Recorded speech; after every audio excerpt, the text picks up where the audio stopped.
Hello friends, welcome to another session of means 450 series. जहां पर हम कोशिश कर रहे हैं उन इंपॉर्टेंट टॉपिक्स को प्रिपेयर करने की जहां से हमें डायरेक्टली मेंस में क्वेश्चन देखने को मिल सकता है। ऑलराइट, तो इसी में आज हम लोग देखेंगे one nation one election. Alright, so काफी टाइम से न्यूज़पेपर में है। क्यों आ रहा है? क्योंकि गवर्नमेंट ने कमिटी सेटअप की है, headed by ex president Ramnath ji Kovind.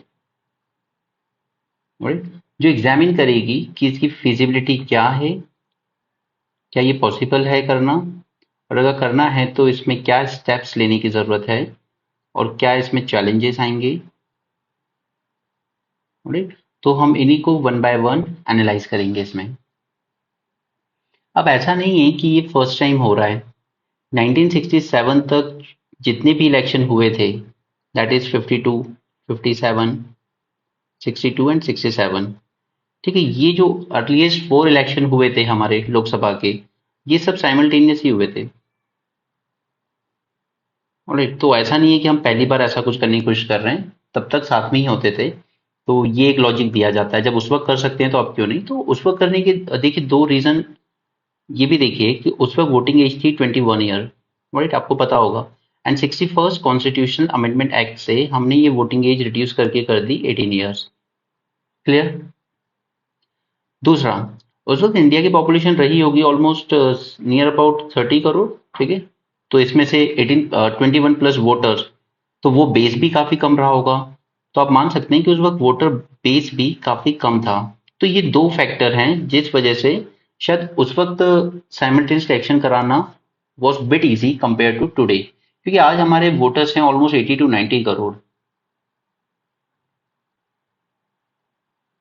Right, and even number of states भी उस वक्त ज्यादा नहीं थे। I think it was somewhere around 19 states. ठीक है, रिऑर्गेनाइजेशन चल ही रहा था 1967 के पहले, बता रहा हूँ।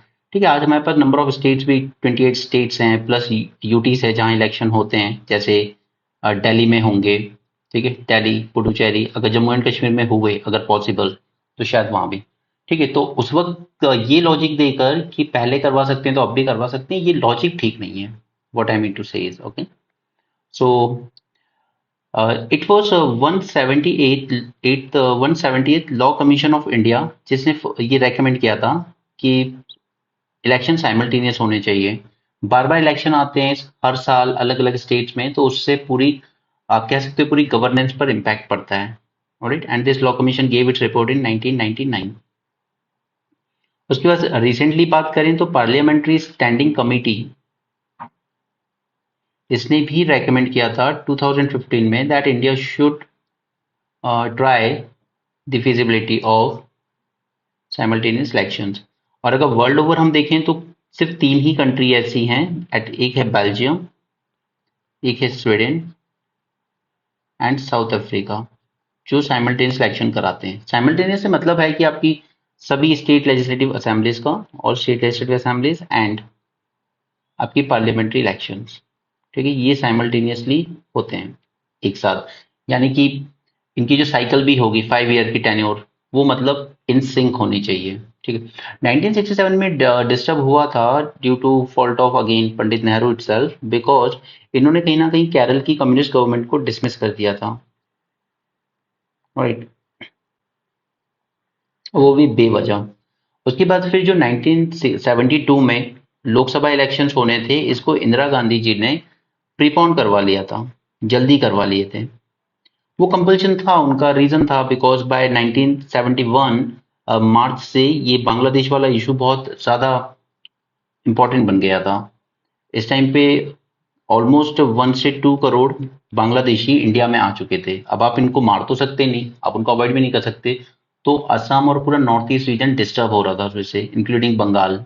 तो उन्होंने ये इलेक्शन जल्दी कराए ताकि एक बार उनके पास वो मेजोरिटी आ जाए कि वो डिसिसिव एक्शन ले पाए। और फिर दिसंबर में इलेक्शन जीतने के बाद उन्होंने इंडो पाकिस्तान वॉर होती है, and from there she got the title of Durga. Alright, तो ये तो नॉर्मल बातें हुई। अब हम आ जाते हैं, हमें जानना है कि इसके बेनिफिट्स क्या हैं। अगर ये कर पाते हैं हम लोग तो इसके बेनिफिट्स क्या होंगे। वन बाय वन देखते हैं, और ऐसे कोई भी पॉइंट हम इंक्लूड नहीं करेंगे जो इसमें कोई ज्यादा आपको लगे कि यार इसके लिए मुझे नॉलेज चाहिए था, नहीं। मैं आपको वही पॉइंट्स इंक्लूड करवाता हूँ जो न्यूज़पेपर में डे बाय डे आते रहते हैं, ठीक है, ताकि आपके लिए इजी हो जाए कि आप जो न्यूज़पेपर पढ़ रहे हो वो वेस्ट ऑफ टाइम नहीं है, बट उस इन्फॉर्मेशन को प्रोसेस कैसे करना है, एक जगह पर यूज कैसे करना है एक आंसर के फॉर्मेट में, सिर्फ वो सिखा रहा हूं मैं आपको। सबसे पहला बेनिफिट जो क्लेम किया जाता है कि फाइनेंशियल बर्डन ऑन एक्सचेकर, ठीक है, ये कम हो जाएगा। तो हाँ, बात तो सच है, क्योंकि अगर एक स्टेट लेजिस्लेटिव असेंबली की आप बात करेंगे तो इलेक्शन कमीशन पे ऑलमोस्ट 350 करोड़ तक का खर्चा होता है, एक स्टेट की बात कर रहा हूँ। 2019 के लोकसभा इलेक्शन पे ऑलमोस्ट 10,000 करोड़ रुपीस खर्च किए गए थे। ऑलराइट, और ये जो 350 करोड़ है स्टेट लेजिस्लेटिव असेंबली पर, ये तो रिकरिंग है, होता रहता है। हर 5-6 महीने में किसी ना किसी स्टेट में इलेक्शन आते रहते हैं। कर्नाटका में हुए थे, अब एमपी छत्तीसगढ़ में आ रहे हैं, एंड सो ऑन, ठीक है। तो ये जो फाइनेंशियल बर्डन पड़ता है स्टेट एक्सचेकर पर, ये कम किया जा सकता है। नेक्स्ट, पॉलिटिकल पार्टी की भी जो एक्सपेंडिचर है। अब देखिए, पॉलिटिकल पार्टी का ये तो पर्सनल एक्सपेंडिचर है, तो इससे जनता को क्या फर्क पड़ रहा है? फर्क पड़ता है।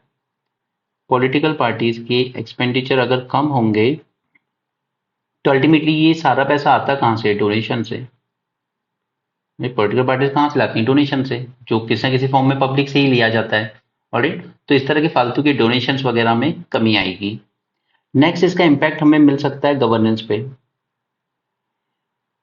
क्योंकि देखिए जब इलेक्शंस आ जाते हैं तो जैसे ही जिस दिन भी इलेक्शन कमीशन डेट अनाउंस करता है, just remember this okay for your prelims, जिस दिन भी इलेक्शन कमीशन नोटिफाई कर देता है कि इस पर्टिकुलर डेट से इलेक्शन होंगे यहाँ पे, उसी दिन से model code of conduct force में आ जाता है। ओके, ये पॉइंट एग्जैक्टली प्रीलिम्स के स्टेटमेंट में पूछा गया था। ओके, पीवाईक्यूज में। सो जब model code of conduct effect में आ जाता है तो ना तो आप न्यू स्कीम्स अनाउंस कर सकते हो, राइट, इवन जो एग्जिस्टिंग स्कीम भी है उनका इम्प्लीमेंटेशन सफर करता है, क्योंकि पूरी मशीनरी लग जाती है इलेक्शंस की तैयारी में। पॉलिसी पैरालिसिस होता है, जैसे अगर सपोज कोई प्रोजेक्ट था, कोई प्राइवेट कंपनी का प्रोजेक्ट था, उसकी एप्लीकेशन पेंडिंग थी, तो वो पेंडिंग ही रह जाती है कई बार।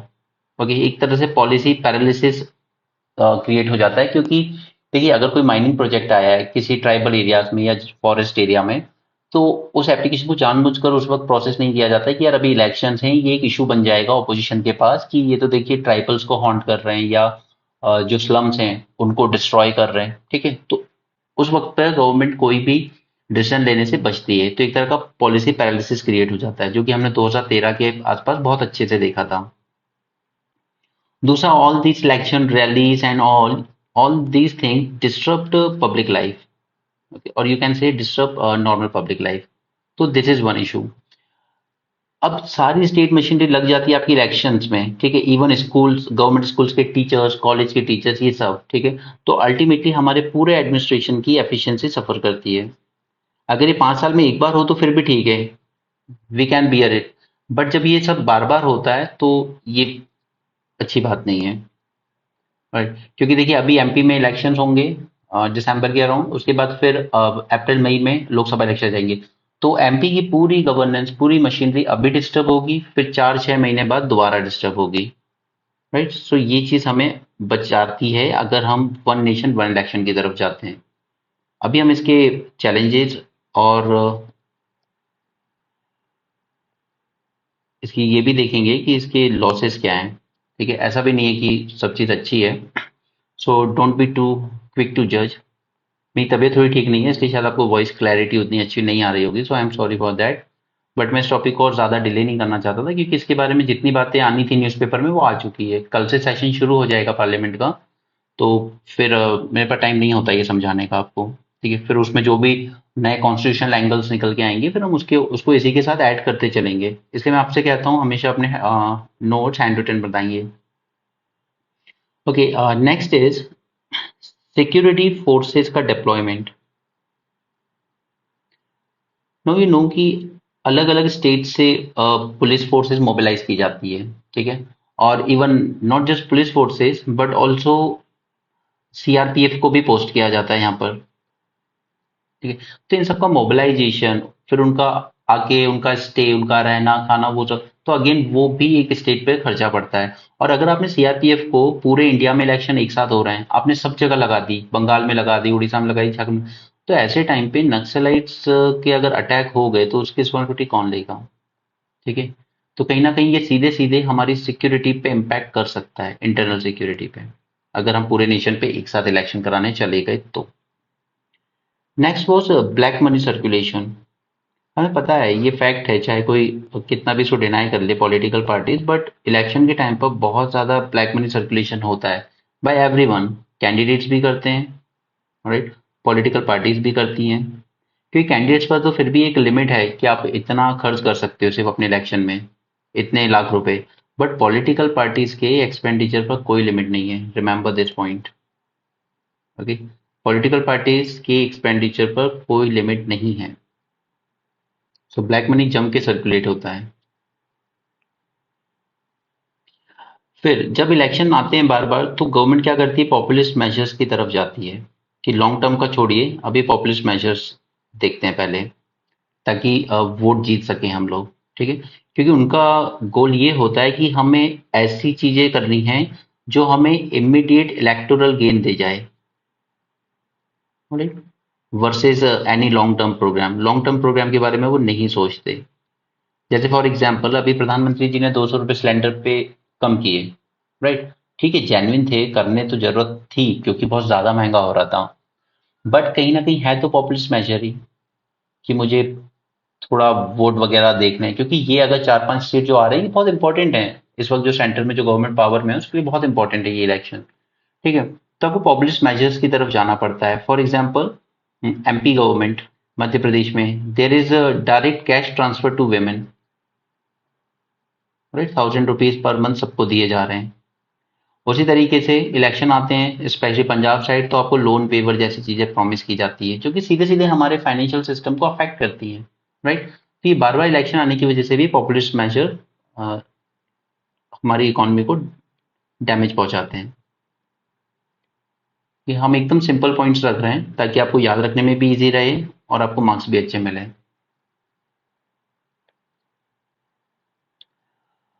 और क्या पॉइंट डाल सकते हैं हम इसमें? हाँ, एक एक और उम्मीद है कि इससे वोटर टर्नआउट बढ़ेगा, it will increase voter turnout. क्योंकि जब आपको पता है कि ये इलेक्शन एक ही बार होना है 5 साल में, एंड आप जो वोट देंगे वही सब डिसाइड करेगा अगले 5 साल आपका फ्यूचर। आप अगर आज कॉलेज में जा रहे हैं, आप ग्रेजुएट होके उसके बाद जॉब सर्च करने के लिए मार्केट में भी आ जाएंगे, so you will make sure कि यार मैं इसमें पार्टिसिपेट जरूर करूं, मैं वोट जरूर दूं अपना। ऑलराइट, तो ये बेटर होगा। ओके, उसके अलावा पोलराइजेशन कम होगा थोड़ा हमारा सोसाइटी का, बिकॉज हम लोग जैसा आमतौर पर अपने आसपास देखते हैं, इलेक्शंस के टाइम पर ज्यादा communal speeches, caste based speech, इस तरह की चीजें बढ़ जाती हैं मीडिया में भी और लीडर्स के द्वारा भी। ठीक है, फिर से मैं नाम नहीं लेना चाहूंगा लीडर का, बट सेंट्रल मिनिस्टर होते हुए जब आप नारे लगवाते हो, देश के गद्दारों को गोली मारो, ओके, वो भी दिल्ली जैसी जगह में, जस्ट बिकॉज की इलेक्शन है, तो ये चीज सही नहीं होती। ठीक है, तो ये पोलराइजेशन कम होगा, हेट्रेट की इश्यूज कम आएंगे, हमारी जो सोशल हार्मनी है वो बनी रहेगी। ऑलराइट, क्योंकि आपने एग्जाम्पल कर्नाटका में भी देखा था, वहां पर इलेक्शन आती ही बेवजह हिजाब और बुर्का को इशू बनाया जा रहा था कॉलेज गर्ल्स के लिए, और अल्टीमेटली उससे हो क्या रहा था, उनकी पढ़ाई अफेक्ट हो रही थी बच्चों की। ठीक है, आप हिजाब पहन रहे हो, क्या पहन रहे हो, वो सेकेंडरी है, आप कर लो, उसके लिए लॉ बना लो, आप कोर्ट में लड़ लो, जो करना है कर लो। बट उसका मतलब ये नहीं है कि कॉलेज में आप उन पे आउटराइट बैन लगा दो कि आपको एग्जाम नहीं देना दिया जाएगा, आपका साल खराब हो जाएगा। ओके, तो पढ़ाई अफेक्ट नहीं होनी चाहिए। आपको प्रॉब्लम है, आप जाइए केस कीजिए, आप जाइए गवर्नमेंट से बोलिए कि इस पे लॉ बनाइए इसके अगेंस्ट, वो सब एक्सेप्टेबल है। बट सीधे उनका एग्जाम अलाउ ना करना, वो तो फिर उनकी करियर से खिलवाड़ करना है। ऑलराइट, तो ये हमने देख लिया यहाँ पर बेनिफिट्स। ठीक है, अब हम देखते हैं कि अगेंस्ट में क्या पॉइंट्स हैं इनके।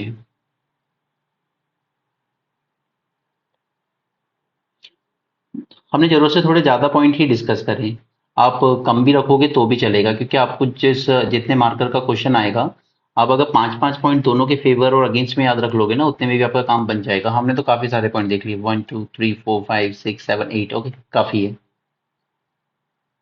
But the main thing is कि आपके दिमाग में पिक्चर अच्छे से क्लियर होनी चाहिए। ये कोई रटने वाले पॉइंट्स नहीं है, ये आपके खुद के सोचने वाले पॉइंट्स हैं।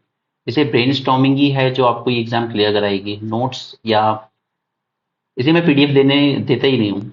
लोग कहें कि पीडीएफ पीडीएफ, तो मैं नहीं देता। अपने हैंड रिटन नोट्स बनाइए, क्योंकि अल्टीमेटली आपको हेल्प वही करेंगे। पीडीएफ सिर्फ रखे रह जाते हैं आपके मोबाइल, लैपटॉप, आईपैड, जो भी आपके पास। ठीक है, अगेंस्ट की बात करते हैं। सबसे पहला पॉइंट जो हमारे दिमाग में आता है वो है कि यार इससे अकाउंटेबिलिटी कम हो जाएगी। कैसे? अगेन वही एग्जांपल, आपने देखा होगा कि अधिकतर इलेक्शन आए और आपके सारे एग्जाम के फॉर्म्स आना शुरू हो जाते हैं, right? Again I will give the example of Madhya Pradesh. वहां पे 2018 के बाद से कोई ज्वाइनिंग नहीं हुई है सिविल सर्विस में, स्टेट सिविल सर्विस में। ठीक है, इलेक्शन आए तो अब जाके उन्होंने 20 का रिजल्ट दिया, 19 का तो अभी तक दिया भी नहीं है। राइट, मतलब 2018 के बाद से कोई ज्वाइनिंग नहीं हुई है। सेम इन्फ्लेशन को चेक करना हो तो अब गवर्नमेंट को होश आ रहा है कि थोड़े सिलेंडर के रेट कम करें, पेट्रोल डीजल के भी कम हो जाएंगे, सब हो जाएंगे अब। राइट, तो क्योंकि ये रेगुलर इलेक्शन जो होते हैं they act as a regular check over government. Otherwise आपको 4.5 साल जम के लूटा जाएगा और फिर बाद में 6 महीने आपको सारी रियायतें दे दी जाएंगी। ठीक है, it keeps a check against inflation, against corruption. जैसे मध्य प्रदेश में पटवारी घोटाला हुआ, जहाँ पे ऐसे बच्चे सेलेक्ट हुए जिनको एमपी की कैपिटल भी नहीं मालूम। ठीक है, थर्ड इज अगेंस्ट हेट्रेड। और एग्जाम्पल कर्नाटका इशू। ठीक है, बेवजह आपने एक ऐसे मैटर को उछाला just to gain electoral benefit, but फिर भी आप हार गए। Next is against the autocratic behaviour of the government. इस पर मैं कमेंट नहीं करूंगा, बट आप समझ गए होंगे मेरा इशारा कहाँ है। Against the lack of jobs, मतलब employment problem, exams, alright, paper leak. Gujarat में चुनाव हुए थे लास्ट ईयर, उसके पहले वाले साल में 8 एग्जाम के पेपर लीक हुए थे गुजरात में। ओके, उसके बाद भी लोगों के लिए वो सब सेकेंडरी है।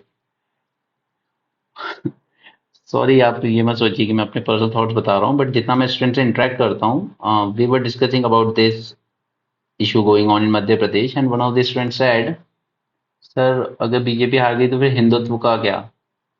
आपकी ज्वाइनिंग नहीं हुई है 2018 के बाद से, कोर्ट केसेस में फंसे हुए हैं आपके सारे स्टेट पीएससी, आपके यहाँ पटवारी घोटाला हो रहा है।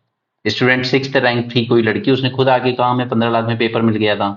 इतना कुछ हो रहा है और आप यहाँ पढ़े लिखे स्टूडेंट होकर आप क्या पूछ रहे हैं कि सर फिर हिंदुत्व का क्या होगा?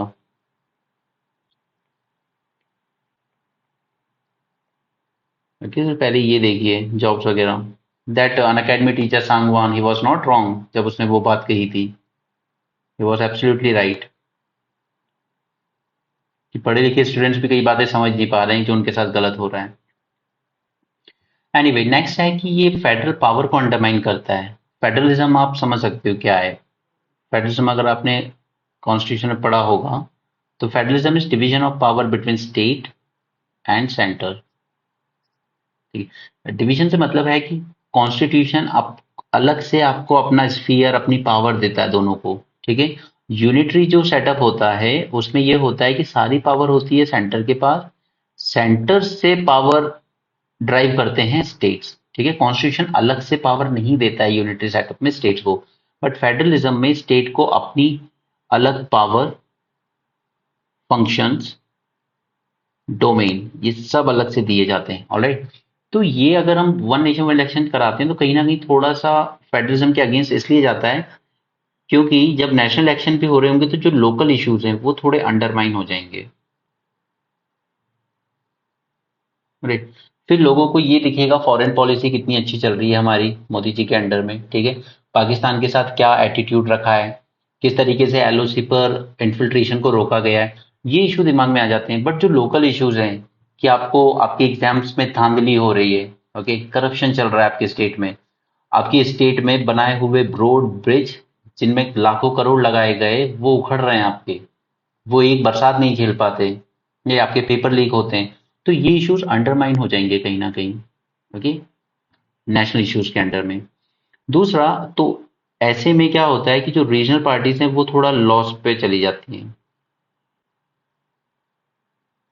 क्योंकि जब लोकल मेन इशू ही दिमाग में चलेंगे नेशनल लेवल के, तो लोकल इश्यूज उतने दिमाग में नहीं आते हैं, और इस चक्कर में जो रीजनल पार्टीज है जिनका बेस ही लोकल इशू होता है, वो अपनी बात उतने अच्छे से कम्युनिकेट नहीं कर पाती हैं। Alright, that is one reason. So regional parties will be at loss.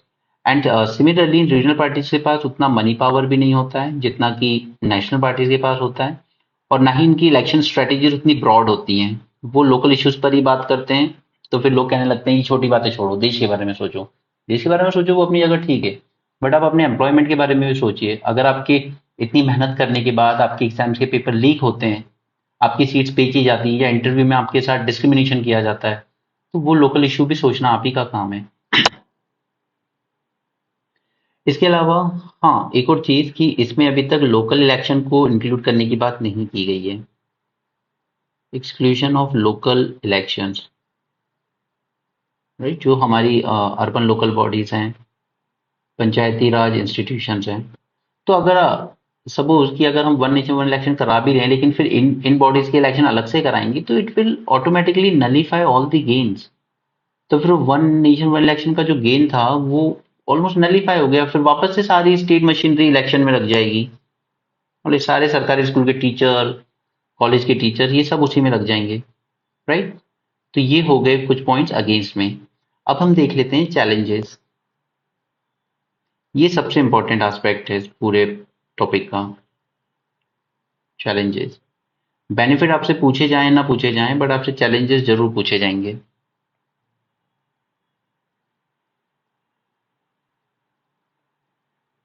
देखिए, सबसे पहला चैलेंज, कॉन्स्टिट्यूशनल एंड लीगल। कैसे? देखिए, सबसे पहले तो आपको अमेंडमेंट करनी पड़ेगी काफी सारी। किसमें? Article 83 and article 172। ये आर्टिकल नंबर भी याद रखिएगा प्लीज। ओके, इससे पॉइंट याद रख के कुछ नहीं होगा, क्योंकि कॉन्स्टिट्यूशन में आप को बोला जाता है कि आर्टिकल नंबर याद मत करो, उसके अंदर क्या है वो याद रखो। वो ठीक है, वो बात भी। लेकिन कुछ आर्टिकल्स ऐसे हैं जहां पे नंबर आपको पता होने चाहिए, वो आपके आंसर को बेटर बनाते हैं। ठीक है, तो चाहे 83 हो या 172 हो, ये हमें अमेंड करना पड़ेगा, because it decide the duration, कि ड्यूरेशन 5 ईयर ही होना है। लेकिन अगर हमें साथ में कराने हैं, तो फिर हमें इनको कर्टेल करना पड़ेगा, इनका duration. Similarly article 85 and article 174, right, ये बात करेगा डिसोल्यूशन। और ये साथ में लिखने का मतलब है कि ये वाला है पार्लियामेंट के लिए, 85 पार्लियामेंट के लिए, और ये है 172 स्टेट लेजिस्लेटिव असेंबलीज के लिए, 174 स्टेट लेजिस्लेटिव असेंबलीज के लिए। मैटर एक ही है। ये बात कर रहा है पार्लियामेंट की ड्यूरेशन की, ये बात कर रहा है स्टेट लेजिस्लेटिव असेंबली की ड्यूरेशन की। ठीक है, और फिर डिसोल्यूशन को भी हमें अमेंड करना पड़ेगा। दूसरा है आर्टिकल 365, ये बात करता है प्रेसिडेंट रूल की, कि कुछ स्टेट्स में आपको कुछ टाइम के लिए प्रेसिडेंट रूल भी लगाना पड़ेगा, ताकि सिंक में लाई जा सके सभी स्टेट लेजिस्लेटिव असेंबलीज को। एंड फाइनली इस अमेंडमेंट के लिए हमें 50% का रेटिफिकेशन भी चाहिए होगा स्टेट्स का। 50% states should ratify this. Alright, क्योंकि आपको पता होगा मेजोरिटी तीन तरह की होती है, simple majority, special majority, and special majority plus 50% of the states ratify करें उसको। ठीक है, तो ये हो गया पहला constitutional and legal angle.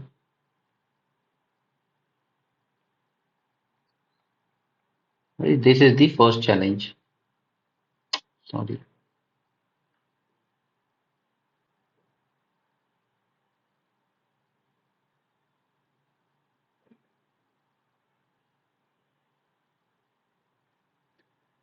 Okay, next पे आते हैं। नेक्स्ट है कि ये सिंक करने के लिए, इन सभी स्टेट लेजिस्लेटिव असेंबलीज को, इनको सिंक करने के लिए विद लोकसभा, ये स्टेट्स एग्री कैसे होंगे? ठीक है, अब ऐसा तो नहीं, कर्नाटका में अभी इलेक्शन हुए हैं, अब आप इसको कहीं कि आप दोबारा इलेक्शन कराते हैं अपन मार्च अप्रैल मई में लोकसभा के साथ। ओके, तो वो they won't agree, not possible, वो अभी जीत कर आए। ठीक है, they won't agree with this, so this is another challenge. अब कैसे करेंगे ये तो पार्लियामेंट में होने वाली डिबेट से ही पता चलेगा। Third and most important challenge, logistical. और ये भी मैं अगेन मैंने ये सारे पॉइंट्स आपको इंडियन एक्सप्रेस के टाइम एक्सप्लेन किए थे और इसलिए मैं यही पॉइंट्स रख भी रहा हूँ यहाँ पर। हमें ज़रूरत है अगर वन नेशन वन इलेक्शन कराना है तो 30 लाख ईवीएम्स की प्लस वीवीपैट मशीन अलग। राइट। अभी हमारी कैपेसिटी है हमारे पास है सिर्फ 13 लाख ईवीएम, ठीक है। तो हमें ज़रूरत है एडिशनल 17 लाख की। और जबकि हमारी जो कैपेसिटी है प्रोडक्शन की वो है सिर्फ 7 लाख ईवीएम बनाने की पर ईयर। राइट। तो ये तो पॉसिबल ही नहीं है कि अगर आपको लोकसभा इलेक्शन कराने हैं अप्रैल मई में तो आप तब तक तैयार कर पाएंगे, इसको नहीं होगा, ठीक है। तो ये एक लॉजिस्टिकल चैलेंज निकल के आता है। ये डेटा थोड़ा बहुत याद भी रखिए क्योंकि ये सारा न्यूज़पेपर का ही डेटा है। लॉजिस्टिकल। नेक्स्ट। ठीक है, चैलेंजेस के लिए हमारे पास ये 3 पॉइंट काफ़ी हैं। नेक्स्ट हम लोग देखते हैं कि फिर क्या करें, मतलब क्या कर सकते हैं। तो वे फॉरवर्ड में आप कुछ सजेशन दे सकते हो। मैं आपको 2 सजेशन बताता हूँ, एक मेरा पर्सनल है और दूसरा जो न्यूज़पेपर से ही आया है आपकी।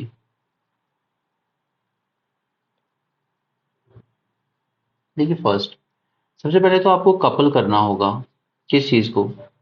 अगर कभी मान लो इलेक्शन हो भी गए तो नो कॉन्फिडेंस मोशन अगर सपोज बीच में आ गया और सरकार गिर गई तो क्या आप फिर से इलेक्शन कराएंगे पूरे देश में? Not possible. तो इसको आप कपल कीजिए कॉन्फिडेंस मोशन के साथ। अगर आप लोग सरकार गिरा रहे हो तो फिर साथ में कॉन्फिडेंस मोशन भी जारी कीजिए कि कौन है जो सरकार बना पाएगा। ऑलराइट। और both these should come together ताकि बीच में इलेक्शन की नौबत ना आए। अगर कोई दल कोई भी एक पार्टी ये कहती है कि हम इलेक्शन इस सरकार के खिलाफ नो कॉन्फिडेंस मोशन ला रहे हैं तो भी साथ में आप कॉन्फिडेंस मोशन भी लाइए। क्या आप बना पाएंगे उसके उसकी जगह पर सरकार या नहीं बना पाएंगे, ठीक है। ताकि फ्रीक्वेंट इलेक्शंस को अवॉइड किया जा सके बार बार होने वाले। दूसरा कि आप इनको 5 इयर्स में 2 साइकिल में करवा सकते हैं। राइट। जैसे लोकसभा के साथ आप करवा लीजिए 15 स्टेट्स की। राइट, जो कि पॉसिबल है करना। जैसे अभी जिन स्टेट्स में इलेक्शन है उनको रोक लीजिए और अगले साल 24 में लोकसभा के बाद दिसंबर के आसपास जिन स्टेट्स के इलेक्शन हैं उनको रोक लीजिए और इनको आप मिड में यानी अगले साल अप्रैल मई के आसपास करा लीजिए। ओके, एक स्टेप ये हो गया। फिर एग्जैक्टली 2.5 साल बाद 2.5 ईयर बाद बाकी के बचे हुए 15 स्टेट्स के इलेक्शन करा लीजिए। ऑलराइट। तो उससे क्या होगा कि ये जो 2.5 साल बाद इलेक्शन होंगे ना, एक तो वो लॉजिस्टिकल प्रॉब्लम भी नहीं आएगी 30 लाख ईवीएम वाली। और दूसरा कि ये एक तरह का चेक भी देगा गवर्नमेंट को कि आप किस तरीके से आपकी फंक्शनिंग हो रही है, क्या पब्लिक आपसे नाराज है या नहीं, ठीक है। तो वो एक रियलिटी चेक वाला जो इशू था वो चैलेंज भी इससे टैकल हो जाएगा। राइट। तो ये कर सकते हैं 5 इयर्स इन 2 साइकिल, ये वे फॉरवर्ड। अच्छा, लॉजिस्टिक के बारे में एक बात और कि देखिए अगर ये इलेक्शन 5 साल में एक बार होते हैं तो ये 30 लाख ईवीएम है, ठीक है। अब आपको पता होगा कि ईवीएम की शेल्फ लाइफ कह लीजिए कि साइकिल 15 इयर्स की हो सकती है सिर्फ, ठीक है। तो अगर हमने 30 लाख मशीन बना के इतना खर्चा करके किया, बना भी ली 30 लाख, तो आप उनको सिर्फ 3 बार ही यूज कर पाओगे, जस्ट 3 टाइम्स। राइट। तो फिर जो इतना पैसा था हमारा वो क्या वो वेस्ट नहीं चला जाएगा? और दूसरी बात, पैसा जाएगा वो तो ठीक है, आप इन 30 लाख ईवीएम को रखने के लिए आपको स्टोरेज भी तो चाहिए। फिर आपको अल्टीमेटली क्या करने पड़ेंगे, आपको वेयर हाउसेज रेंट पे लेने पड़ेंगे, प्राइवेट वेयर हाउसेज। तो अगेन ये भी तो सरकार का एक्सपेंडिचर ही जाएगा ना इसमें। Alright? तो इस पॉइंट को भी याद रखिए।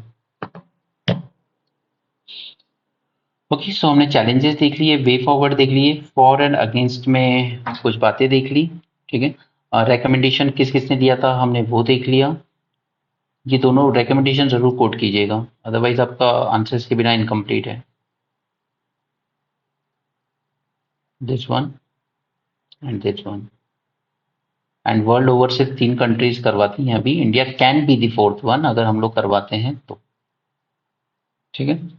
और 67 तक हम लोग करवा रहे थे। और ये कमिटी का रेफरेंस जरूर दीजिएगा क्योंकि जब भी आप आंसर लिखते हैं आई ऑलवेज टोल्ड यू और I told you few things कि इंट्रोडक्शन तो मैं आपको बता ही चुका हूँ। सॉरी, मैं पेन का कलर चेंज कर लेता हूँ। Introduction as I always told you, या तो आप डेफिनेशन से स्टार्ट कर लीजिए या ओरिजिन से स्टार्ट कर लीजिए या फिर डेटा एंड रिपोर्ट से स्टार्ट कर लीजिए। राइट, डिफाइन, अगर क्वेश्चन सिंपल किसी टॉपिक पे है तो आप डिफाइन कर सकते हो उसको। ओरिजिन मोस्टली आप देते हो पॉलिटी से आने वाले क्वेश्चंस पे, ठीक है। जैसे यहाँ पर हम इसको डिफाइन कर सकते थे, वन नेशन वन इलेक्शन को हम यूनिफॉर्म सिविल कोड को डिफाइन कर सकते हैं, सो ऑन। ठीक है, डेटा एंड रिपोर्ट जब भी आप सोशल के टॉपिक्स पढ़ें, ठीक है, या इवन सिक्योरिटी के भी टॉपिक पढ़ें, तो वहां पे डेटा और रिपोर्ट जरूर याद रखिएगा। अगर आप उससे अपना इंट्रोडक्शन स्टार्ट करते हैं तो it will be wonderful thing. इसके बाद आपको यूज करना चाहिए एक कनेक्टिंग लिंक। कनेक्टिंग लिंक वही कि ये चीज न्यूज में क्यों आई, तो यहाँ पर आप वही यूज करेंगे, गवर्नमेंट ने कमेटी सेटअप की हुई है जो इसको एग्जामिन कर रही है, राइट। उसके बाद फिर आप क्वेश्चन की डिमांड एड्रेस करेंगे, अगर उसने इसके बेनिफिट पूछे थे तो आप वो बताएंगे, राइट। और इसके अगर चैलेंजेस पूछे हैं तो वो बताएंगे, ठीक है। और अल्टीमेटली लास्टली आप वे फॉरवर्ड के साथ अपना आंसर खत्म कर सकते हैं। सिर्फ एक चीज याद रखिएगा, जब भी आपको क्वेश्चन के आगे कीवर्ड दिया जाए ना, इल्यूसिडेट, तो उसमें मस्ट हो जाता है कि आप कोई एग्जाम्पल जरूर कोट करें, राइट। इसलिए कभी भी कोई फर्जी टेस्ट सीरीज यूज मत करना, क्योंकि उनको क्वेश्चन बनाने का वो सलीका नहीं होता है। वो ऐसे क्वेश्चन में भी इल्यूसिडेट कीवर्ड यूज कर देंगे जहां पर एग्जाम्पल देने की गुंजाइश ही नहीं होगी, ऑलराइट। तो ऐसा मैं ये तो नहीं कहूंगा कि आप एक एक डिस्कस जब बोला हो, डिस्क्राइब बोला हो, या इस तरह की क्रिटिकली इवेल्युएट बोला हो, तो आप एक एक वर्ड को वो कीजिए। मतलब इतना तो टाइम चेक करने वाले के पास भी नहीं होता है कि वो एक एक चीज ये देखेगा कि आपने जो एग्जैक्ट पूछा था उसी के हिसाब से लिखा है आंसर या नहीं। इनमें माइनर माइनर सा फर्क होता है, but remember this particular, alright. So please जब भी कहीं से टेस्ट सीरीज फॉलो करें तो मेक श्योर कि आप एक अच्छे इंस्टीट्यूट से ही टेस्ट सीरीज करें, okay. So that's it for this topic. Okay, see you in next, and please अगर आपको ये चीज़ यूजफुल लगती है तो आप मुझे ज़रूर बताइए, ओके। क्योंकि मैं इसको लेके कई बार थोड़ा सा केयरलेस हो जाता हूँ कि ज़्यादा लोग देखने जाए तो मैं फिर उसको करवाता भी नहीं हूँ। बट अगर आपको ये चीज़ हेल्पफुल लग रही है, you are enjoying this series, then please let me know in the comment section. Okay, thanks for joining, have a great day and keep learning.